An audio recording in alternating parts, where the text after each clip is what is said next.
Yes, I've done a few films which have been heavy in special effects, so I've had to pay attention to that side, and I've seen that way of filmmaking alter over the years. But I try to avoid films which are driven by those needs.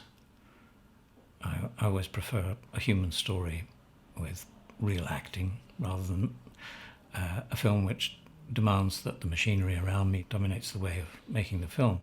Well, the fantasy movies, the creature movies, as I tend to think of them, are quite easy to cut because most of that stuff was done practically on the set. You know, if you saw a creature moving, it was moving. It might be a puppet, it might be, you know, any number of things, but it actually existed on the set and was shot as an element. Naked Lunch, it was, you know, makeup effects, creature is built. So for me, cutting it, it's quite easy. I mean, you have to sell it. You know, you have to cut it in such a way that you can't see the gears and the levers, and you have to get the right moments where the thing looks like it's supposed to. You have to sell the effect, but they're practical. They're on the film. It's rushes, so I just treat it as performance. You know, you look at the typewriter doing things, and you just look at it as performance, and pick the best parts of the performance of the typewriter, and cut it that way, because they're all really there. When you're doing CG, it's a lot more difficult. You still have to cut the performance and make the CG fit, but with David's pictures like that, it was practical. They were there on the set.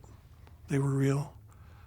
So I just picked the typewriter's best performance or the other creature's best performance and used it.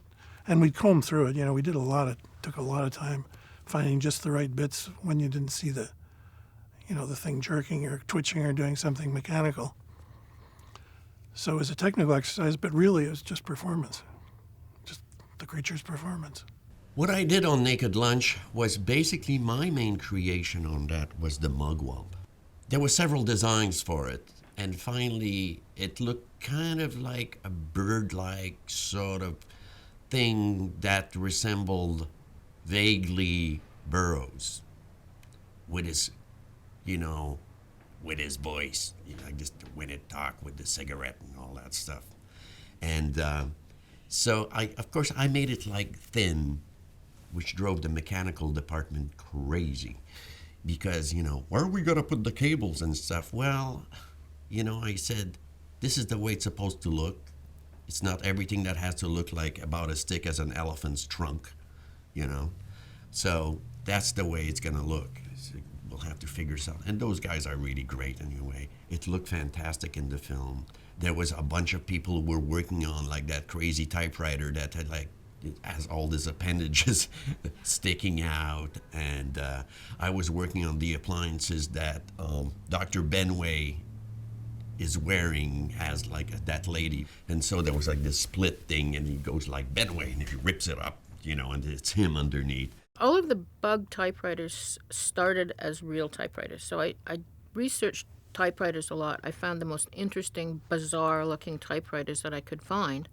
And David looked at them, and he picked the ones he liked. And, some of them had to look real, and some of them we wanted to had to then change into really bizarre shapes. After we had found them, then basically that became Chris Walas's and Jim Isaacs's. They took those typewriters, and then they had fun with them. That's where they have fun. And then I come back in afterwards after they've come and figure out how we're going to make them work on the set.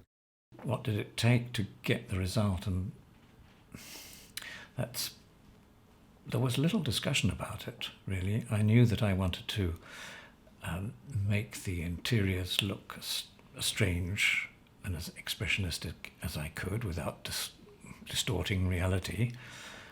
I knew that I wanted a certain visual style to the light, and then I knew that I had these creatures, typewriters, to photograph, but I didn't know how I was going to do that until I had them in front of the camera. The challenge was to make them look real and not to show the fact that they were mechanical models. But I loved all that.